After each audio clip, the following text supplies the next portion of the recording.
Je voudrais vous parler des nominations ministérielles qui sont en jeu cette semaine. Nomination du Premier ministre avant-hier et nomination cet après-midi du cabinet, du ministère, enfin bref, des ministres.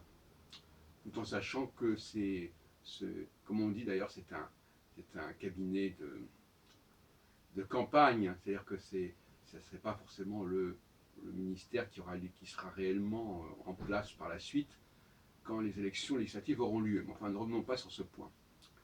Alors, on va articuler ça sur un élément essentiel de mon travail qui s'appelle la dialectique subconscience-surconscience. Mais c'est en rapport avec ce que j'appelle la réalité virtuelle. Beaucoup de gens vivent dans la réalité virtuelle. La réalité virtuelle, par exemple, c'est de dire je prends monsieur machin, je le nomme Premier ministre, pour moi c'est la réalité virtuelle. C'est-à-dire que ce n'est pas une vraie réalité, si vous voulez. Bien qu'on va dire, bah oui, il est quand même Premier ministre. Mais effectivement, c'est la grâce présidentielle. Alors, est-ce que nous pouvons, est-ce que le président c'est une sorte de Dieu qui décide qu'un tel va devenir ceci, va devenir cela, tout comme le Dieu dans notre plan décide de la création du monde, etc., etc. En tout cas, d'ailleurs, vous savez qu'on emploie le terme grâce présidentielle quand le président a le droit de gracier justement un condamné. Mais on pourrait l'utiliser aussi pour nommer un Premier ministre. C'est tout à fait symétrique. Donc, nous vivons, c'est en rapport avec la volonté. La volonté, quand on veut quelque chose, on est souvent dans le virtuel, finalement. C'est-à-dire qu'on obtient quelque chose, mais c'est quelque chose qui est virtuel, qui est un petit peu, qui est un viol de la réalité, si vous voulez, quelque part. Mais il faut reconnaître que la frontière entre le virtuel et le réel n'est pas si simple. Alors je vais reprendre déjà la question de subconscience et de surconscience. La surconscience, c'est exactement ce qu'on vient de dire. C'est-à-dire qu'on va rajouter à la réalité, parce que la réalité virtuelle, c'est quelque chose qui se rajoute à la réalité, à la vraie réalité. Donc on va rajouter quelque chose, on va plaquer par-dessus une réalité virtuelle. Par exemple, M. Édouard Philippe, maire du Havre, devient, par l'opération du Saint-Esprit, en quelque sorte, devient Premier ministre de la France. Et donc, c'est quelque chose qui est surconscient. C'est-à-dire que c'est quelque chose qui a été voulu, qui a été décidé, alors que ce qui est subconscient, c'est des choses qui existent, mais qu'on n'a pas voulu. Il y a des choses qui fonctionnent. Par exemple, notre corps, notre estomac, il est dans le domaine de la subconscience parce qu'il n'est pas, il ne nous obéit pas, si vous voulez, en quelque sorte. Et moi, ce qui m'intéresse, c'est la dialectique entre la subconscience, c'est-à-dire des choses qui sont là, qu'on doit accepter. Être juif, par exemple, ce qui est objectif serait de l'ordre de la subconscience. Et ce qui est subjectif serait de l'ordre de la surconscience. Même si, effectivement, un objet fabriqué peut devenir objectif, si vous voulez, quelque part. Bon, mais c'est quelque chose d'artificiel, de superficiel, de fragile. Et on peut faire beaucoup de choses comme cela qui n'ont qu'un temps, qui ne durent pas. Parce que, bien évidemment, tout ce qui est d'ordre de la surconscience est beaucoup moins durable que ce qui est de l'ordre de la subconscience. Mais en même temps, c'est quelque chose qui nous correspond, que nous avons voulu, que nous avons construit, que nous avons élaboré, et donc on y tient, mais en même temps, c'est artificiel. Euh, les femmes, si on prend le cas des femmes, les femmes, elles sont très concernées par la surconscience. Elles veulent, par exemple, ce gouvernement a décidé qu'il y aura une parité entre les hommes et les femmes au gouvernement.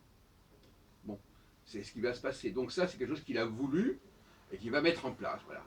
Et les femmes sont ravies de cela parce qu'elles se rendent compte qu'on peut changer le monde comme on veut. Il suffit de vouloir. On décide, on passe un décret, on passe une loi. Parce que le droit aussi, quelque part, relève de la surconscience. Le droit, c'est aussi une réalité virtuelle. On peut décider que les choses sont comme ceci ou comme cela. Voilà. Donc ça, c'est le droit. Et vous savez que moi, j'ai écrit beaucoup de choses contre le droit. Quand le droit ne tient pas compte assez de la réalité. Quand on bâtit des choses comme ça, on plaque des choses sur le droit, avec le droit, qui vont se surimposer et se substituer à la vraie réalité. Voilà, donc c'est ça. Donc, alors les femmes, effectivement, sont, euh, on a l'impression, d'ailleurs c'est normal, parce que finalement elles-mêmes, d'après mes théories, elles fonctionnent sur un registre plus ou moins mécanique, elles sont un peu comme des machines, et donc par conséquent, il est normal que tout le monde virtuel leur parle, et que, bon, voilà, si on décide, par exemple, quelle est la revendication actuelle des femmes, c'est de dire pourquoi on ne fabrique pas plus de prix Nobel féminins, pourquoi on ne fabrique pas plus de compositeurs, pourquoi voilà, il suffirait de vouloir, et puis ça y serait, voilà. Donc finalement, elles ne comprennent pas qu'il y a des choses qu'on ne peut pas changer comme ça, il y a un poids de l'histoire. Bon, ça pose aussi le problème des rapports entre judaïsme et christianisme. Voilà, c'est le problème de la conversion, c'est le problème de l'immigration. Qu'est-ce qui empêche quelqu'un de devenir français du jour au lendemain, par exemple? Voilà, il débarque, on dit voilà, maintenant vous avez une étiquette, vous êtes français. Ça, c'est la réalité virtuelle. C'est transformer un étranger en français, c'est comme transformer le maire du Havre en Premier ministre. C'est une espèce de coup de baguette magique et la personne change de nature parce qu'il y a une décision de la puissance juridique, politique, qui fait que c'est comme ça. Alors la question est de savoir si M. Macron, qui est président public, et qui est lui-même quelque part un président virtuel, un président virtuel, il a été fabriqué par le système électoral, par le suffrage universel. Bon, la loterie a voulu que ce soit lui qui sorte avant les autres. Donc c'est un président virtuel qui nomme un Premier ministre virtuel, qui nomme des ministres virtuels. Donc on est complètement dans le virtuel. Le problème c'est que l'économie, la réalité économique, elle est pas virtuelle. Hein. On ne va pas changer les, le déficit de la France par une décision juridique. C'est d'ailleurs la dialectique entre le droit et la science économique, les sciences juridiques et les sciences économiques, c'est que les sciences économiques, on peut évidemment prendre des décisions, mais globalement, bon, par exemple, le même de la loi travail, on est dans le virtuel dans la loi travail en grande partie. Sauf que quand les syndicats ne seront pas contents de ce que décidera Macron, ou son Premier ministre, ou son ministre du Travail, il peut y avoir un choc entre la réalité virtuelle et la réalité sur le terrain, et ça ne va pas forcément fonctionner comme ça. Mais on a quand même l'impression, le fait d'avoir choisi un Premier ministre complètement insignifiant au départ, et de lui donner du sens par la grâce de la volonté présidentielle, on a l'impression, si vous voulez, mes chers amis, qu'on est avec un président qui est dans le virtuel, qui pense qu'il suffit de vouloir, il suffit de prendre une ordonnance, voilà. Il veut gouverner par ordonnance. Ordonnance, ça veut dire je veux que les choses sont comme ça, voilà, alors on va ordonner. Bon. Donc finalement, on a l'impression qu'il va se heurter, le fait par exemple qu'ils ne veulent pas tenir compte de la réalité politique qui sont les grands partis politiques, socialistes, républicains, etc. Bon, il veut les casser, donc quelque part c'est la réalité virtuelle qui s'en prend à la réalité politique, réalité sociologique. Voyez-vous, il y a une espèce de guerre entre le virtuel et le réel. Et c'est amusant de voir comment il y parvient et jusqu'à quel point il y parvient. Et il y a ce qu'on appelle le retour du refoulé. Parce que quelque part, la réalité virtuelle, c'est du refoulé. Je refoule la vraie réalité au nom de la réalité virtuelle. Donc par contre, je décide par exemple que les partis politiques n'existent plus, ils ont fait leur temps, voilà, je les gomme, je les raye d'un trait de plume, et puis je vais mettre à la place autre chose, je vais recomposer, ils emploient beaucoup de mots que c'est quoi, on va faire une recomposition, etc.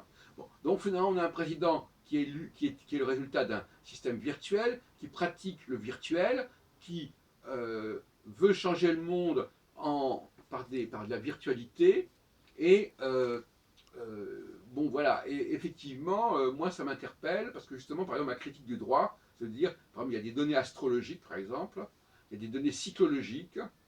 Le droit, on ne peut pas dire, par exemple, on va faire des élections tel jour, comme ça, parce que ça aussi, ça m'énerve.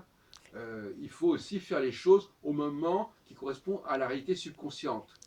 En fin de compte, la réalité subconsciente, c'est le contraire de la réalité virtuelle. Voilà, s'il fallait employer une expression comme ça. La réalité subconsciente, c'est celle qui est là. Comme être juif, c'est une réalité subconsciente. Ce n'est pas quelque chose qu'on veut être. Par contre, être chrétien,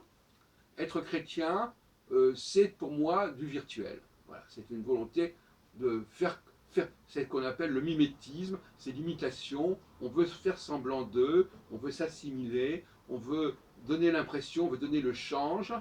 C'est un choix subjectif qu'on veut imposer. Voilà. Et finalement, mes chers amis, on voit que le vrai clivage, le vrai conflit politique, c'est entre les tenants de la réalité virtuelle et les tenants de la vérité, de la réalité subconsciente. Voilà. Et c'est là qu'il y a un vrai débat. À un certain moment, la société peut décider de basculer dans le virtuel, c'est-à-dire tout va être dans le virtuel. À mon avis, c'est plutôt la mentalité de gauche, ce qu'on appelle la gauche. Et la mentalité de droite, c'est beaucoup plus la reconnaissance des réalités raciales, religieuses, qui sont là, qu'on ne peut pas ignorer, qu'on ne peut pas dire, voilà, tout ça c'est dépassé, bon, on va le refouler, etc.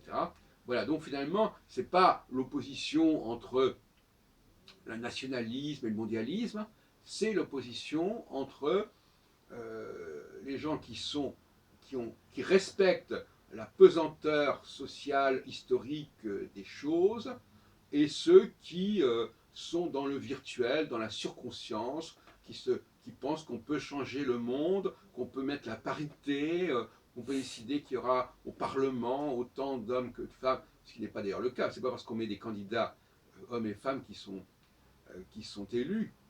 D'ailleurs, il y a eu un sondage l'autre jour qui disait que la plupart des Français préféraient un Premier ministre masculin que féminin, même chez les femmes. Donc il y a quand même un truc intéressant à ce niveau-là.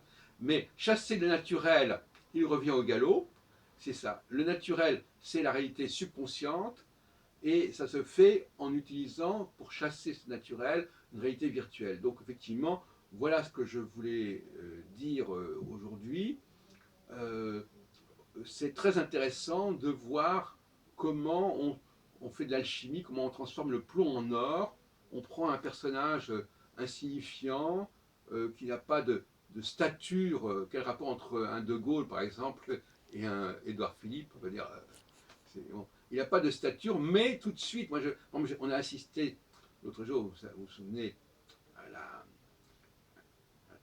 transmission de pouvoir entre l'ancien Premier ministre et le nouveau. Alors l'ancien Premier ministre, d'abord, il était élu que depuis quelques mois, donc il était déjà lui-même une sorte de Premier ministre comme ça virtuel, et il a salué le nouveau Premier ministre en disant Monsieur le Premier ministre, qui était également un virtuel. Donc on est vraiment dans un monde virtuel, avec un Premier ministre virtuel qui va saluer et passer le pouvoir à un nouveau Premier ministre aussi virtuel, et d'autant plus virtuel qu'il peut très bien ne plus être Premier ministre dans quelques jours.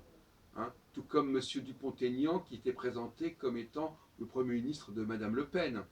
Bon, c'est étonnant à quel point on est confronté dans le virtuel, alors on nous dit qu'on va prendre des décisions importantes, on va rétablir la situation de la France, et on s'aperçoit que finalement, les gens qui prétendent ça sont totalement dans le virtuel, sont dans le déni de la réalité, déni de la réalité politique, déni de la réalité des partisans, des partis politiques, déni de l'histoire, déni du poids de la carrière politique. Par exemple, quelqu'un comme Alain Juppé, il reste en arrière, alors qu'il a quand même une carrière assez forte, et on met à la place une espèce de clone qui s'appelle Monsieur Édouard Philippe et qui lui est complètement virtuel. Voilà.